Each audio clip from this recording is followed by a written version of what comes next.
Vamos abrir a palavra de Deus em Gênesis capítulo 1, meus irmãos. Vamos ficar em pé. Nos diz assim a palavra de Deus em Gênesis capítulo 1, verso 1. No princípio criou Deus os céus e a terra era sem forma e vazia, e havia trevas sobre a face do abismo, e o Espírito de Deus se movia sobre a face das águas. E disse Deus: haja luz, e houve luz. E viu Deus que era boa a luz, e fez Deus separação entre a luz e as trevas. E Deus chamou a luz dia, e as trevas chamou noite. E foi a tarde e a manhã o dia primeiro. E disse Deus: haja uma expansão no meio das águas.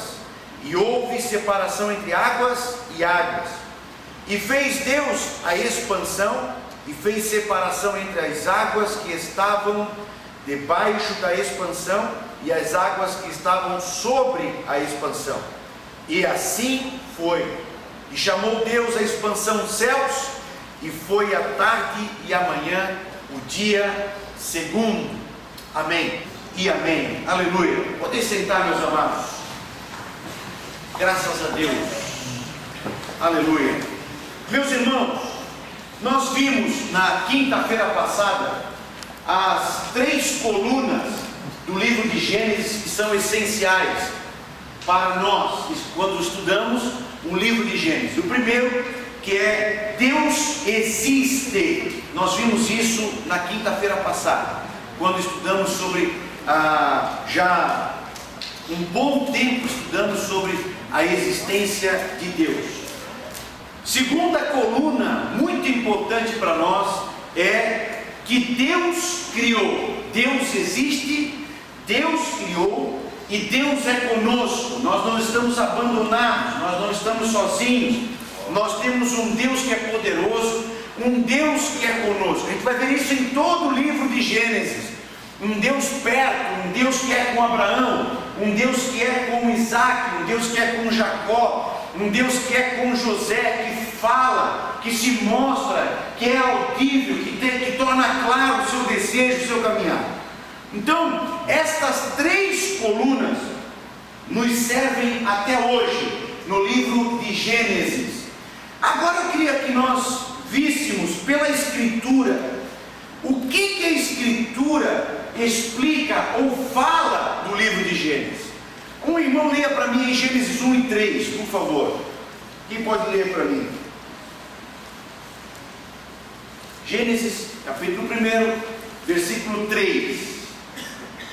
E disse Deus: haja luz, e houve luz. Isso. Vamos ver aqui Salmo de número 104, verso 2. Fala sobre este texto. Veja que é a Escritura falando da Escritura, a gente aprendendo as coisas de Deus pela própria palavra. Não precisa do lemos, não precisa de alguém explicar. A Escritura revelando a Escritura. Salmo de número 104, versículo 2. Quem lê? Salmo de número 104, versículo 2. Coberto de luz como de um manto, tu estendes o céu como uma cortina. Ok, falando sobre a criação. Isaías 45 e verso 7. Eu formo a luz e crio as trevas, faço a paz e crio o mal. Eu, o Senhor, faço todas essas coisas. Eu, o Senhor, faço. Ainda só mais 3 versículos importantes. 2 Coríntios, capítulo 4, verso 6. 2 Coríntios, capítulo 4 e verso 6.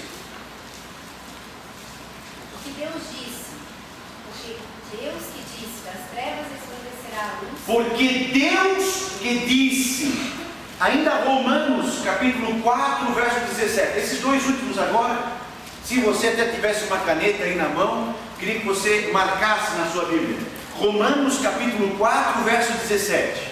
Como está escrito, eu constituí pai de muitas nações. Ele é o nosso Pai, Ele é nosso Pai aos olhos de Deus, em quem creu, o Deus que dá a vida aos mortos e chama à existência coisas que não existem como se existissem. Que maravilha, irmãos. Coisas que não existem como que existissem. Esse é o Deus. Qual é a palavra que é específica só para esse Deus? Os irmãos se lembram da quinta-feira passada? Quem é que se lembra da quinta-feira passada? Tem uma palavra que é específica só para esse ato de Deus, que é trazer a coisa que não existe como se ela já existisse, fazer coisas do nada. Como é que é o nome? Essa palavrinha, só para Deus. Criador. Isso, Criador, C-R-E, Criador. Essa palavra no português, na verdade, já não existe mais, já não está mais na nossa gramática. Só os dicionários mais antigos vão ter. Criador, porque Deus não é como o homem que é criador. O homem é C-R-I, criador. Nós criamos muita coisa, mas nós não temos como criar do nada. Nós não temos, lemos, faz uma cadeira, mas me dá o material. Não, te vira, faz o teu correio e faz a cadeira. Não tem como eu fazer uma cadeira do nada. Então eu não sou criador, eu sou criador. Se me der madeira, se me der um prego, até com madeira somente, eu já faço uma cadeira. Se me der algum material, eu faço uma cadeira. Mas eu preciso de alguma coisa para fazer outra coisa. Deus não precisa. Hebreus capítulo 11, verso 3. Pela fé entendemos que foi o universo formado pela palavra de Deus, de maneira que o visível veio a existir das coisas que não aparecem. De maneira que o visível, lá a gente está lendo Gênesis, e em Gênesis está escrito: e disse Deus, haja. E aí a palavra diz: houve. Quando Deus falou, não existia nada. Não existia terra, não existia sol, não existia estrela, não existiam as constelações, não existiam as constelações, não existia nada.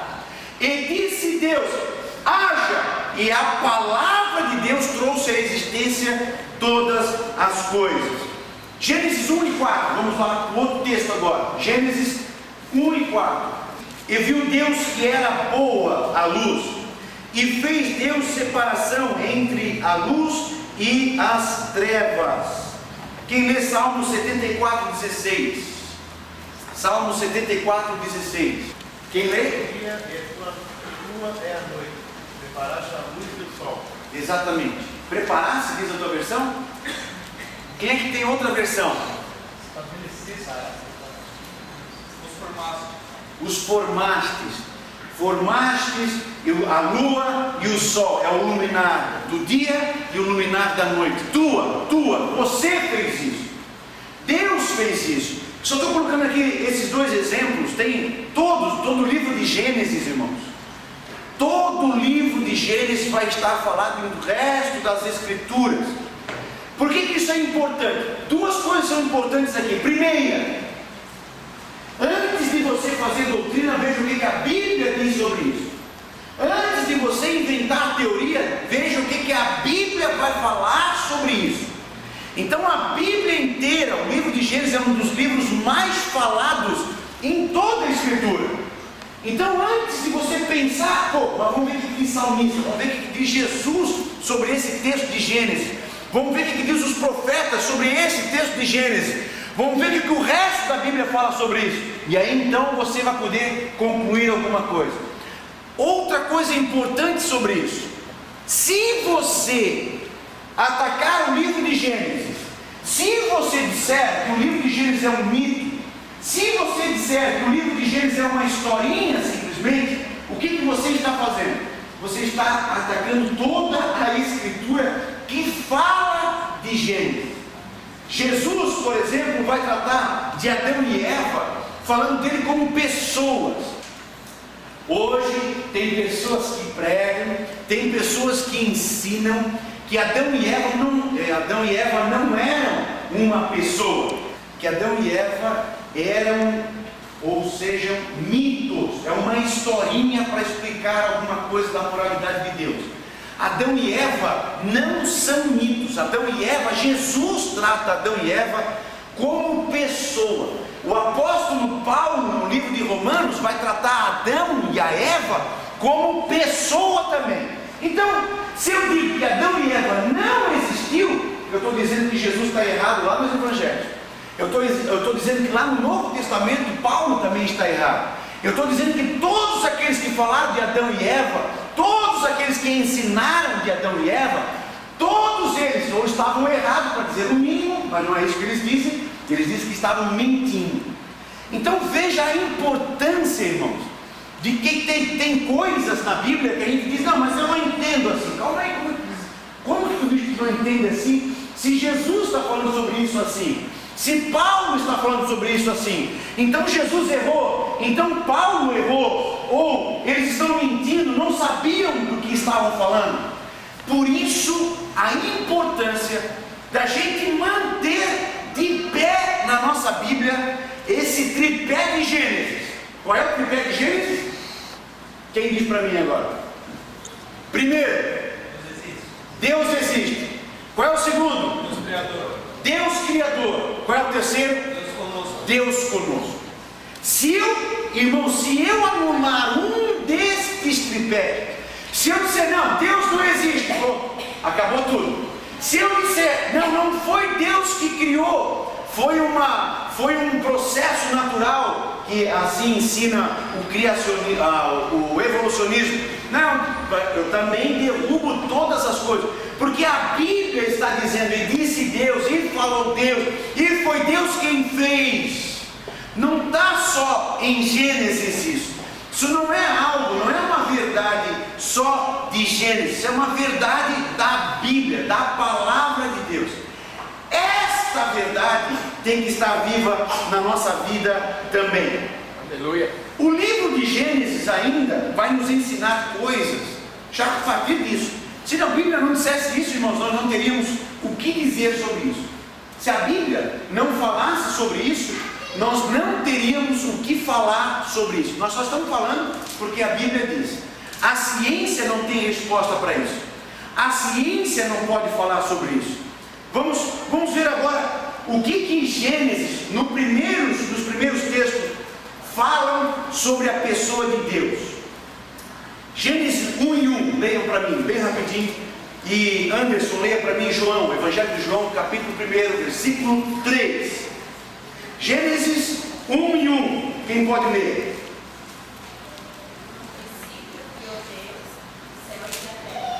João 1:3. Todas as coisas foram feitas por intermédio dele. Sem ele, nada do que existe teria sido feito. Veja a cadência, meu irmão. Veja a ligação. A gente pode até dizer uma ligação umbilical. Não tem como eu tirar uma coisa e a outra coisa permanecer válida. Não tem como. É a mesma coisa que dizer assim, não. A Marina nasceu do nada. Como a Marina nasceu do nada? O Lemos não é pai da Marina. Como assim a Marina não tem pai, não tem mãe? Se a gente sabe por exame de DNA, se a gente sabe por contexto histórico, por prova documental, se a gente sabe por prova química ou biológica, a gente sabe que a Marina tem pai. Então não tem como a gente desvincular uma coisa da outra. Às vezes, os irmãos talvez estejam achando estranho, mas às vezes nós encontramos pessoas que tiveram dificuldade com o pai, tiveram dificuldade com a mãe, com alguém da família, e aí eles se apresentam como sem pai. Tem uma pessoa que insistia comigo muito tempo, não, eu não tenho pai. Até você trabalhar isso, não, você tem pai. É uma pessoa com quem você teve dificuldade, teve problema, mas você tem pai, você não surgiu do nada. Mas tem cientista que vai entender que a gente surgiu do nada. É uma coisa tão tola, é uma coisa tão sem sentido. A Bíblia vai dizer para nós, só o tolo diz no seu coração, não há Deus. Só um tolo para dizer, não, a Marina não tem pai. Só um tolo para dizer, não, o Lemos não tem mãe. Como eu não tenho mãe? Como é que eu vou surgir então? Como é que eu vou surgir? A ciência não explica como a gente surgiu, a ciência não diz como a gente surgiu e quer mesmo assim negar a pessoa de Deus. Aqui nós estamos colocando dois textos que não tem como você separar uma coisa da outra. Deus criou, foi Deus quem criou. E daqui, irmãos, vem uma outra resposta para um grande problema nosso. Não é acaso, porque as coisas criadas têm um propósito, e Deus por excelência criou, e essa coisa que Deus criou tem um propósito. Tem um propósito a criação. A pessoa quando não tem Deus, a pessoa quando está longe de Deus, a pessoa quando está afastada de Deus, tem sempre esse vazio de orfandade. Não sei se os irmãos já sentiram isso alguma vez, mas o pecador tem isso muito nítido. E é interessante quando você está falando com um pecador. Eu estou fazendo agora estou fazendo cultos nos lares, e graças a Deus os irmãos têm trazido amigos, têm trazido pessoas nesses cultos nas casas. E ontem eu estava fazendo um culto num lar, na casa do irmão, aquele casal novo aqui, que o Davi trouxe para a igreja. Michael, na casa do Michael e da Fernanda. Quem está falando o nome? Ok, isso, foi o Davi que trouxe. E aí estava uns amigos deles lá, e aí a pessoa falando para mim: mas pastor, por que eu me sinto sozinho? Pastor, por que Deus não fala comigo? Se Deus existe, se Deus é isso que o senhor está falando, por que eu não consigo ouvir Deus? Por que eu me sinto sozinho? Todo pecador vai ter esse sentimento de orfandade, esse sentimento de que eu estou sozinho. Pô, cadê Deus? Onde é que está Deus nesse meu sofrimento? Onde é que está Deus que não vê tudo isso que está acontecendo na minha vida? Onde é que está Deus? Este é o sentimento colocado pelo inferno no coração das pessoas que estão longe de Deus. Eu estou sozinho, a minha luta no meu casamento é: eu não tenho ninguém que me ajude, não tem ninguém comigo. Enquanto que Deus nos criou, irmãos, Deus nos criou, nós temos uma origem e nós temos um propósito. Quando a gente não tem isso claro no nosso coração, quando a gente não tem isso claro na nossa vida, a gente torna-se pessimista, a gente torna-se, na filosofia não é pessimista, que não acredita em mudança, que não acredita que as coisas podem ser diferentes. Cético, a pessoa se torna cética. Não, pastor, eu nasci assim, a minha mãe fez assim, o meu pai fazia assim, e eu vou morrer assim. Não, senhor, não é isso que a palavra de Deus diz.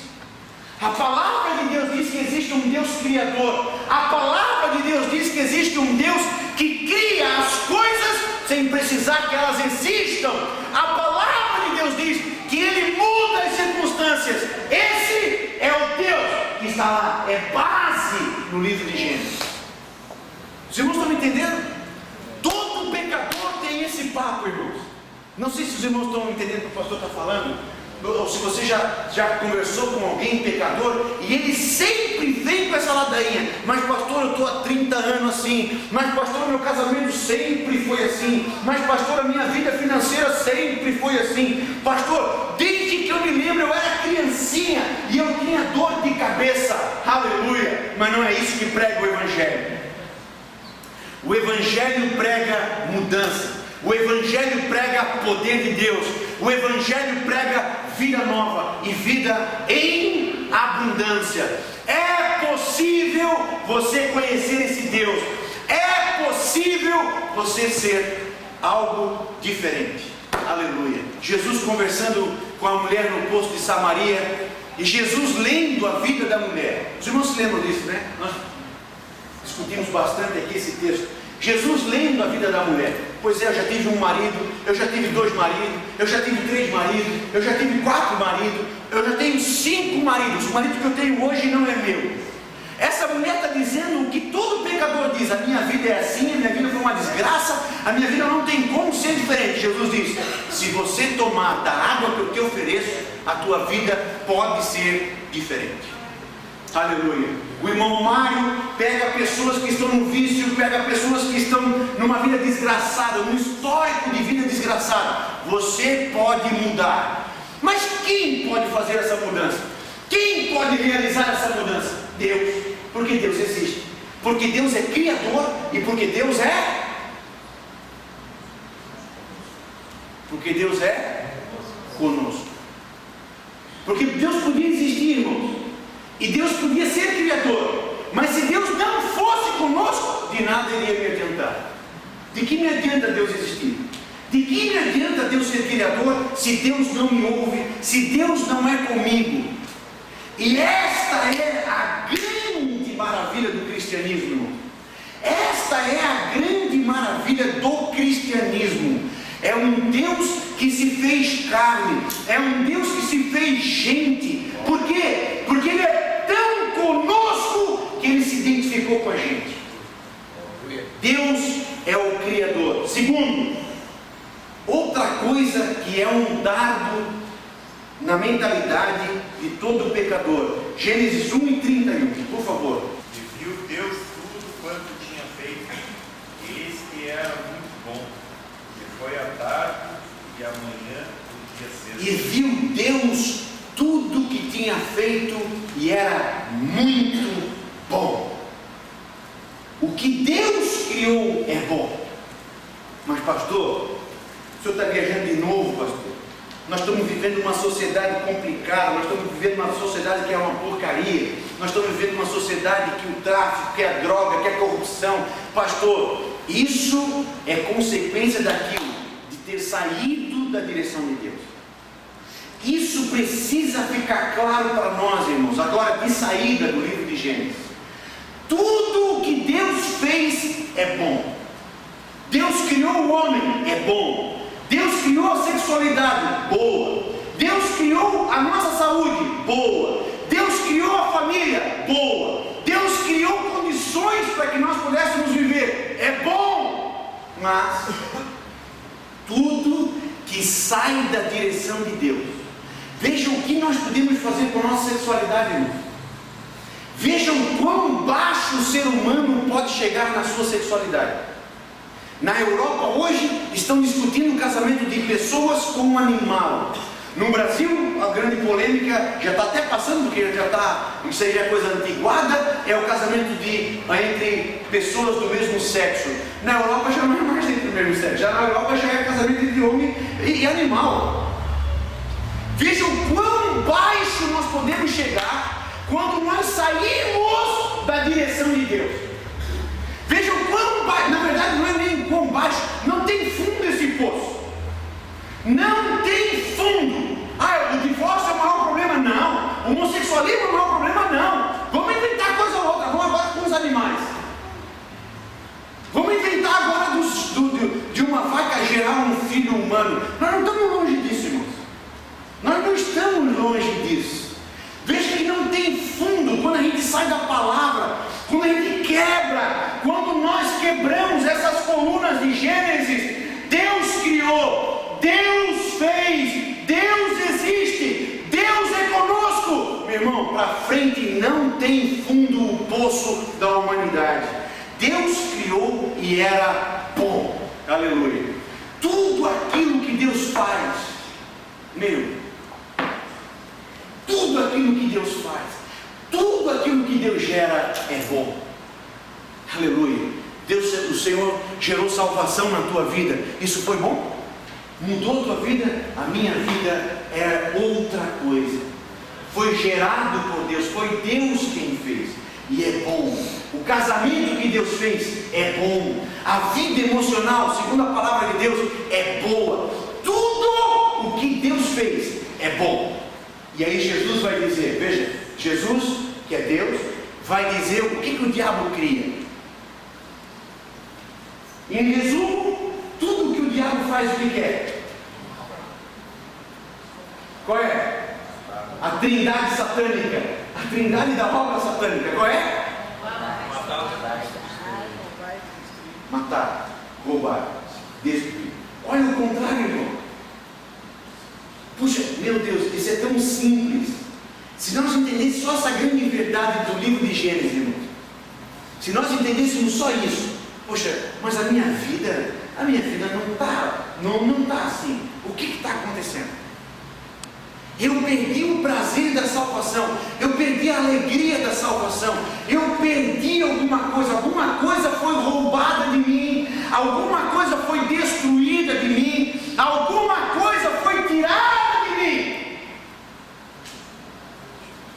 Eu precisava entender melhor isso, com profundidade. Tem pessoas hoje dentro da igreja que estão procurando receitas mundanas para reavivar seu casamento. Eu falei aqui uma vez, um casal estava passando por uma crise e o esposo veio perguntar para mim: pastor, o senhor acha que é pecado nós a minha esposa fazer um curso de polidense? Já pensou, irmãos? Eu concordar, eu pagar para minha esposa ir lá aprender com prostitutas, aprender com professores ímpios, com professores, a fazer uma dança de sensualidade, de sexualidade, não, pastor, mas é para melhorar o meu casamento. Tudo o que sai da palavra de Deus, tudo que quebra esse tripé: Deus existe, Deus criou, Deus é comigo. Como é que eu enfrento a crise no meu casamento? Como é que eu enfrento a crise na minha emoção? Como é que eu enfrento a crise nas minhas finanças? Como é que eu enfrento a crise existencial? Deus criou, Deus existe, Deus é comigo. Aleluia! Esta base de Gênesis, irmãos, eu não posso quebrar. Porque se eu quebrar essa base de Gênesis, se eu entender que uma dessas não funciona para mim, irmãos, eu entro por um caminho de matar, de roubar e de destruir. Quer ver outra coisa? Já falei aqui, mas vamos. Gênesis 1:26. Então, Deus é criador, Deus criou, e criou bem criado. Deus disse que o que Ele criou era bom, e agora Deus cria o homem e também dá uma conclusão sobre o homem. Gênesis 1:26, quem lê, por favor? E disse Deus: façamos o homem à nossa imagem, conforme a nossa semelhança, e domine sobre os peixes do mar, e sobre as aves do céu, e sobre o gado, e sobre toda a terra, e sobre todo o réptil que se move sobre a terra. Um outro grande debate que está acontecendo hoje no mundo sobre esse texto. Quer dizer, Deus criou os homens diferentes dos animais. Homem não é igual a um animal. O homem não tem a mesma forma e origem que os animais. Os homens são diferentes. Eu posso casar com um animal, eu posso amar um animal, eu posso colocar o animal no mesmo nível que o homem. Não posso. Não posso, tem que ser cuidado, claro, tem que ser respeitado, óbvio. A gente pode gostar, pode. Eu posso ter, posso. Pode ser um animal pessoal, pode, mas não está no mesmo nível e não é a mesma coisa. Mas quando nós saímos, quando nós quebramos uma destas colunas, quando a gente sai da Escritura, irmãos, a gente vai ver a humanidade hoje igualando está errado. A humanidade colocando o homem inferior ao próprio animal. Tanto é que hoje, se você mata um animal, você vai preso e não tem direito à fiança. Mas se você matar um outro ser humano, você paga uma fiança e sai da cadeia. Quem é superior? Quem é superior? O animal é uma vida de Deus, sim, foi Deus quem deu, foi Deus quem fez, foi Deus quem fez, mas a humanidade, o homem, ele é superior. O homem foi feito para dominar. mas nós estamos tão longe de Deus, estamos tão longe do sentido das coisas de Deus, que nós hoje já colocamos o animal superior a nós. Qual foi a escultura que o povo israelita fez no deserto quando quis adorar um Deus? Fizeram a escultura de quê? Fizeram a escultura de um animal. Veja que isso não é de hoje, irmãos. Esse princípio, essa ideia de no animal reinar, de nós termos um animal superior, ela é uma ideia de toda pessoa que não tem Deus na sua vida. Isso fica claro em Provérbios e fica bastante claro nos Salmos. O Salmo diz de que o Salmo de Asaf, quando ele está reclamando da vida da prosperidade dos ímpios, é o Salmo 76? 73? Tem um versículo, vê se tu acha para mim ali, Maurício, por favor, no Salmo 73, que ele diz que quando eu estava pensando fora da Bíblia, quando eu estava pensando fora da vontade de Deus, eu era como um animal. Veja se quem achou aí, quem acha para mim, Salmo 73, tem um versículo que ele fala bem claro isso. Lê para nós, Sandro, por favor. Quando o coração me amargou e as entranhas se me comoveram, eu estava embrutecido e ignorante, era como um irracional a tua presença. Alguém tem tradução que diz animal? Era como um animal. Como um animal. É irracional, embrutecido. Veja, irmãos, e aqui eu queria que os irmãos prestassem atenção nesse detalhe muito importante do livro de Gênesis. Toda vez que o pecador está longe de Deus, toda vez que o ser humano, o pecador, longe de Deus, ele torna-se um animal, porque ele é embrutecido. Veja que é difícil você encontrar um cachorro na sarjeta. O cachorro tem que estar muito doente, o cachorro tem que estar muito mal para você encontrar ele na calçada, ali na sarjeta. O que é mais fácil a gente encontrar? Um cachorro ou um ser humano na sarjeta? Ser humano. O ser humano é mais fácil, porque o ser humano torna-se pior do que o próprio animal. Aqui está a distinção de Deus, da criatura que Deus criou. Deus não criou um animal, Deus criou um homem. Deus criou um homem para estar no centro da sua vontade e este homem reinar, este homem dominar. Mas toda vez, irmãos, que o homem sai da vontade de Deus, toda vez que o homem se afasta de Deus, ele torna-se animalesco. A violência hoje já não é mais uma violência de pegar um chiclete na padaria e não pagar. A violência é uma violência animalesca. De você assaltar a pessoa não ter 50 reais e você põe fogo na pessoa. Isso é uma violência animalesca. O ser humano se torna animalesco.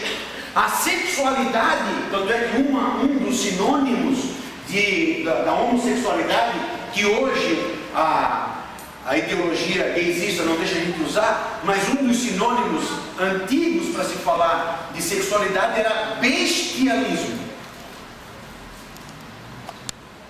Besta, irracional, animalesco. Toda vez que o homem se afasta de Deus, ele torna-se pior do que um animal. E no livro de Gênesis ainda, quais são as grandes doutrinas que o Gênesis vai trazer para nós na palavra de Deus?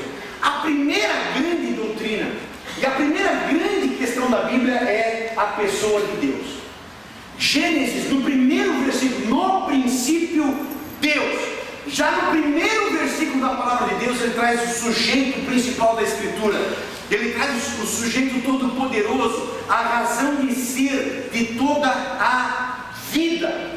A ciência até pode chegar no Big Bang, pode ter a teoria do Big Bang, mas a ciência não consegue passar disso, não consegue ir além ou antes do Big Bang. E a palavra de Deus vai nos revelar então o que aconteceu, o que existe, o que houve antes do momento da criação e também na criação. No princípio, Deus. Ele é antes e Ele é a causa de todas as coisas. Ele é a causa não causada. A gente estudou isso bastante. Ele é o Criador e Ele é conosco. Deus. A primeira grande questão que o livro de Gênesis vai colocar para nós é a pessoa de Deus. A segunda importantíssima questão que o livro de Gênesis vai colocar para nós é a nossa origem. Como que eu posso responder para minha filha? Da onde eu vim, pai?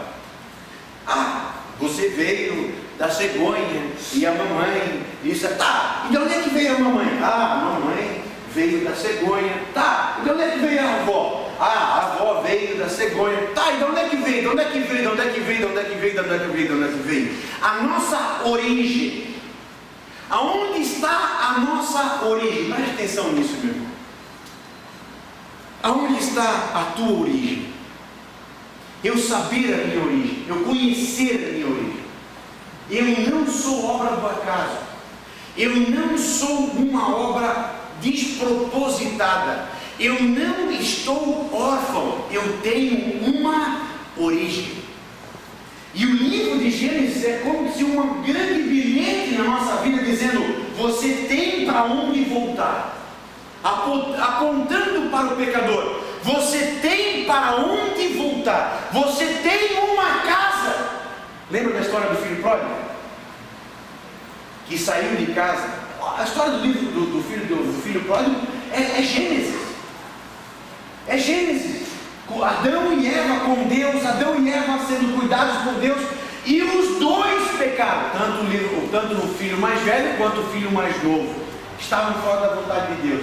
Eles saem do jardim, eles saem de casa, mas eles sabem para onde voltar, porque eles sabem que tem origem. Quando a gente perde nossa origem, irmãos, é claro que é um grande problema o pecado. É claro que é um grande problema eu errar, eu falhar. Mas o pior de todos os problemas hoje, que eu como pastor vejo na igreja e na sociedade, é que as pessoas não sabem mais para onde voltar. Como que eu conserto isso que eu estraguei? Aonde que eu consigo consertar isso? Ontem de novo, lá na casa do Michael, lá na casa do Michael, ele é mecânico, trabalha com moto. Na saída a gente passou pela oficina dele e ele estava com um motor de moto todo desmontadinho, todas as peças em cima da mesa e tal. E eu tive que fazer essa observação. Assim nós deveríamos permitir Deus fazer com a gente. Me desmonta, Deus. E era a moto do Davi. E ele desmontou a moto, pegou peças novas, pintou, tratou, parecia uma coisa nova que ele estava montando. Sábado, o tema do encontro das mulheres é mulheres na mão do oleiro. Eu sei para onde voltar. Eu errei, eu quebrei, eu estraguei meu casamento, eu estraguei minhas finanças, eu estou com as minhas emoções estragadas, eu estou com um coração que é uma mágoa só. Aonde eu conserto isso? Eu preciso conhecer minha origem. E aí o filho pródigo volta para a sua casa, irmãos. E lá na sua casa, o que o pai faz? Os irmãos se lembram? Qual é a primeira coisa que o pai faz? Quem se lembra aí? Primeira coisa que o pai faz com o filho? Um abraço. Um abraço gostoso. Num filho que estava trabalhando com quem? Com que ele trabalhava? Com porcos. Imagina como esse filho está chegando em casa. Imagina quanto tempo faz que esse filho não toma banho. Imagina quanto tempo faz que esse filho não tem uma roupa bonita, uma roupa nova. Sabe quem põe roupa bonita? Sabe quem põe roupa nova? Quem é restaurado. Pois todo fedido, pois todo em trapo, esse pai dá um abraço. Eu tenho origem. Eu sei aonde ser abraçado. Eu sei aonde ser cuidado. Eu sei quem vai me receber. O diabo veio para matar, roubar e destruir. Mas se eu voltar para casa, como ser restaurado. Eu tenho um abraço. E eu queria terminar com esta frase, irmãos. Eu queria terminar com esta reflexão, essa noite de hoje. Quando nós conhecemos a nossa origem, nós podemos voltar para casa e nós seremos restaurados. Permita Deus te pegar, colocar numa mesa e tirar, e fazer as coisas funcionar direito. Senhor, me faz funcionar direito, me faz o teu propósito corretamente na minha vida. Senhor, eu preciso que eu funcione de novo, como o dia que tu me criaste. Aleluia. Origem.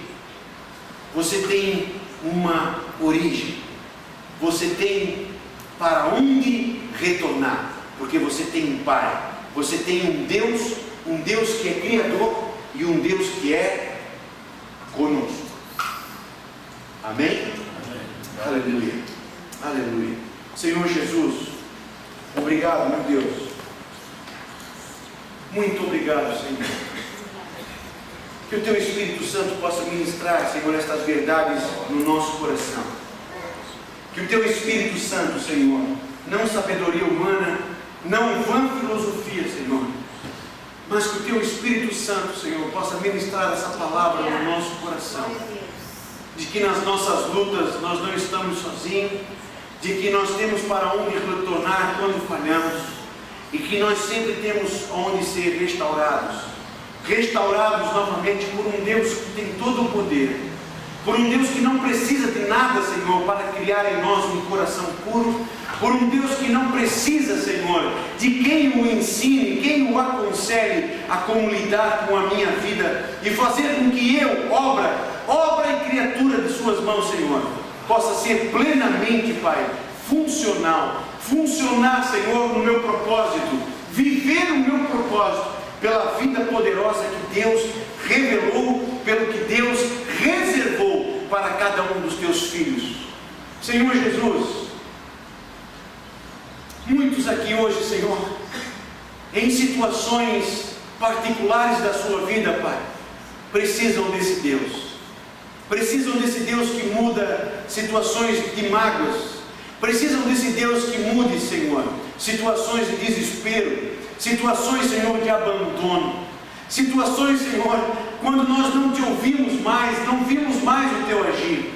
Espírito Santo de Deus, ministra sobre cada um de nós, ministra sobre os teus filhos a tua presença.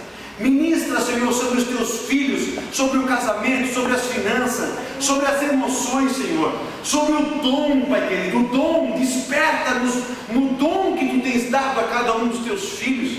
Desperta-nos a crer, desperta-nos, Senhor, a crer de que tu és o nosso Deus, de que tu és um Deus poderoso e de que nada, Senhor, pode frustrar os teus planos. Em nome de Jesus, eu ministro sobre a tua igreja, eu ministro sobre os teus filhos, Senhor, o teu toque sarador, o teu toque curador, o toque do Deus que é conosco sobre nossas vidas. Em nome de Jesus oramos e assim nós cremos. Amém e amém. Aleluia.